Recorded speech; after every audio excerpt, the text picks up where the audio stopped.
Hello ka-backyard, good evening. Ito nagdi-DIY na naman tayo. So ngayon lang tayo nakapag-video ka-backyard na sa tagal-tagal nating mag-DIY sa ating Easy Ride 150N. Kasi medyo busy talaga. So ngayon, ginawa natin is papakita ko sa inyo, ginawa natin is tinanggal natin yung tatanggalin natin yung bearing natin sa likuran ka-backyard, no? So medyo natagalan ako dito. Pakita ko sa inyo. Medyo hindi ako nakapag-video ka-backyard kasi nag-arrange muna ako dito sa bahay, no? Sa mga tools ko. Pakita ko sa inyo mga tools ko, ha. Ayan ka-backyard. So nag-arrange tayo sa mga tools. So matagal din tayo hindi nakapag-video sa mga DIY natin sa ating Easy Ride, sa ating motor natin ka-backyard. Ito ng motor natin, no? Ngayon lang nakabalik kasi hiniram. So yan, madami tayong tools diyan ka-backyard sa mga cabinet. So pang bahay lang, and then bumili tayo sa Shopee ng ganyan. So ang video talaga nito ka-backyard, nag-video ako kasi tatanggalin natin yung ating yung bearing natin sa ating likuran, no? Pakita ko sa inyo ka-backyard. Ayan. So ngayon ako nakapag-video ka-backyard kasi I think gusto kong i-video ito. So naka-gloves pa tayo. Yan, madami tayong mga kagamitan. Hindi tayo mekaniko ka-backyard, mga DIY gamit lang natin to para makapaggawa tayo ng DIY, no? So tinanggal natin yung tambutso ka-backyard. And dito tinanggal natin yung caliper ka-backyard sa brake. And then natanggal natin dito, ako nahirapan ka-backyard, no? Itong 21 na nut sa axle nut. Pagtanggal kanina napakahirap, napakatigas kasi yung first time pa nito matanggalan ng nut, no? So lucky natanggal natin, ginamitan natin ng ganito ka-backyard kasi hindi kaya nito itong wrench natin na yung maikli lang yung hawakan, hindi kaya. So ginamitan talaga natin ng ganito ka-backyard. Yan, ito gamit natin, yan, haba para makapagpwersa tayo. Tapos ginawa natin, nilagyan ko dito ng pangbangil, yan sa ilalim, yan sa ilalim ka-backyard. Tapos tsaka ko tinapakan dito kanina. So ngayon ang gagawin natin is tatanggalin natin. So nakabit na natin ka-backyard, no? Yan yung puller. So sana matanggal natin, no? Sana hindi mabiak, no? Wala akong taga-video dito ka-backyard. So ano na lang, tanggalin ko muna at tignan natin kung matanggal natin, no? Sana meron tayong taga-video kasi wala akong taga-video dito, Okay na? Basta video lang, ha?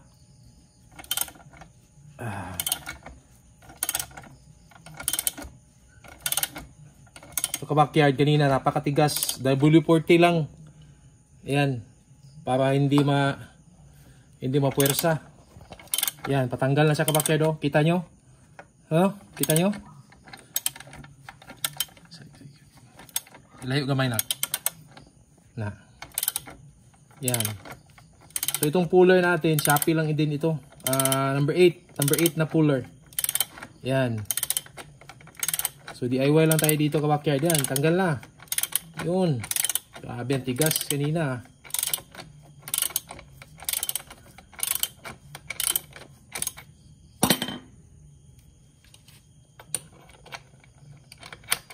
Nahirapan ako sa axle kanina, sa nut, napakatigas. And then ito, napakatigas din. Pero tanggal na. Ayun. Layo mo na. Layo gamay. Tapos pagkita ito sa ilat, tanggal na. Yan ka-backyard. Tanggal. Ayun. Pero basag. Parang basag ka-backyard. Wala naman. Yan, oh. Ano ba to? Basag ba to? Hindi naman nabasag. Wala namang basag ka-backyard. Basag yan. Parang dito, oh. Ano ba to? Basag? May basag ba? To, may washer. May washer to. Dito. Isa. Okay. Alright, so natanggal na natin. So far so good, wala namang problema. Ito lang napansin ko, oh.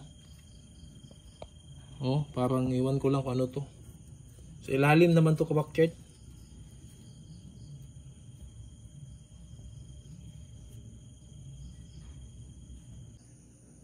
May problema tayo ka-backyard. Yung bearing na sa ilalim, galaw-gaw. What the heck?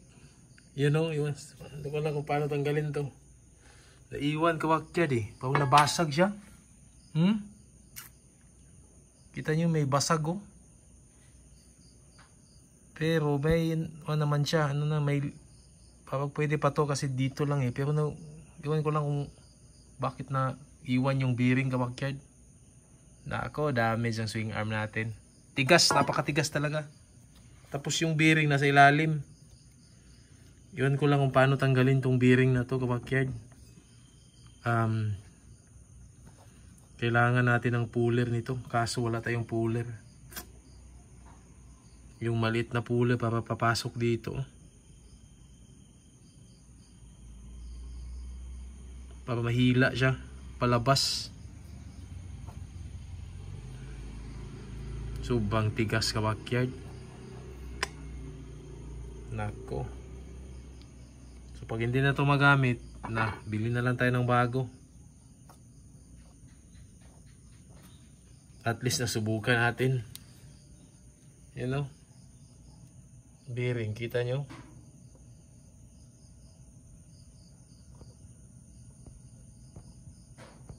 Ano kaya to?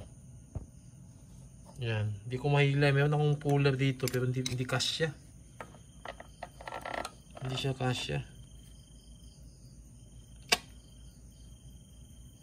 Hanapan ko na lang ng paraan. Tignan natin. So ito ka-backyard oh. So itong ginawa natin. Kasi yung bearing na naiwan sa loob ka-backyard. Kaya dito tayo magpupull sa ano, sa disc brake niya. Dito sa may mga butas. And then yung ginamit natin, gagamitin natin is 6 inches na puller. Kasi itong iwan ko lang kasi hindi kasi kasya to sa butas ka-backyard. Itong 8, napakalaki. Kaya bumili tayo ng 6. Siguro pwede itong 8 kung dito tayo nagpupull sa ano, sa mags niya. Kaso parang hindi abot yung 8. So ito yung ginamit natin. So if you notice, nagmo-move na siya. Medyo matigas lang. Ayan. So dandahanan ko lang ka-backyard. Dalawa yung bearing na sa loob na iwan. Yan, napaka ano na, kalawang. So kailangan nating ihugot kasama yung gulong ka-backyard para makuha natin, mahugot natin to. Kasi yung swing arm natin wala na eh, no, pasag ko. Nabasag siya pero so far sabi ng iba pwede pa daw to eh. Iwan ko lang kasi yung lock niya at saka yung dust sealer niya naiwan sa loob. Hindi naman nabasag ka-backyard, ang nabasag lang ito yung sa bearing, lalagyan ng bearing. Kaya naiwan yung bearing na dalawa sa loob. So dalawa lang option na ito. Pag matanggal to, subukan natin ilagay yung old na swing arm or bibili tayo ng bago, no? So ganun lang, wala tayong choice kasi basag na. Ayan. So tanggalin ko muna, wala akong tagahawak ka-backyard, ako lang mag-isa. Yan ka-backyard, medyo natanggal na siya, oh, kita nyo? Medyo yung bearing lumalabas na siya. Yan. Yan. Ang ka-backyard, napaka lambot na niya. Yan. Yan. So patanggal na ito ka-backyard. So sama itong gulong, matatanggal ito. Ayun, tanggal.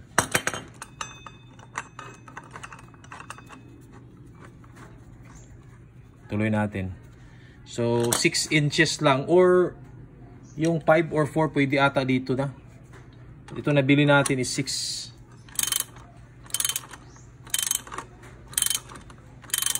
Yan, tanggal na ka-backyard. So yan, tanggal yung isang bearing. Tanggalin ko muna yung isang bearing ka-backyard, no? Wala na, tanggal na siya, oh. So meron pang isa dyan kasi dalawa yan na iwan. Yan. Ngayon ka-backyard, tanggal na, grabe. Ito yung bearing. Tanggal na siya, pero meron pang isa sa loob, oh. You know? So madali na lang yung tanggalin kasi malambot na. So ito yung bearing na ka-backyard. Grabe, halos lahat kalawang na. Kaya nabasag yung ating swing arm sa ilalim kasi hindi niya mahugot, napakatigas na kasi na kumapit na sa axle. So kaya yan. So palitan natin yan. So tanggalin ko muna yung bearing isa. Tayo natin ha. Wala kasi akong kasama dito ka-backyard. Sige natin impact kung pwede. Yan. Yan, tanggal. Yan, tanggal ka-backyard. Yung bearing. Yan o. Wala na. So balik natin.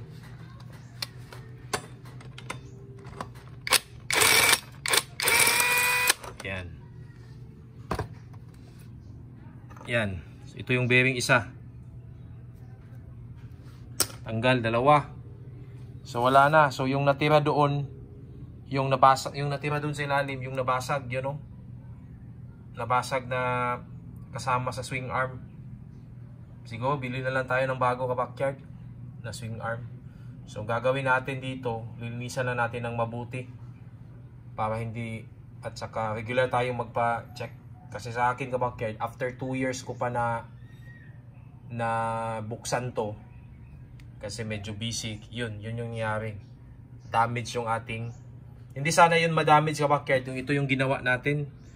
Mali kasi yung ginawa ko ka-backyard, ewan ko lang, mali ba or tama. Doon kasi ako ang octopus puller ko kasi doon kumakapit sa swing arm. Ito dito siya kumakapit. So nabasag talaga siya. Sana ginawa natin, dito tayo kumapit sa bearing as sa disc brake, no, para sabay lahat matatanggal ba, hindi yung mababasag yung swing arm.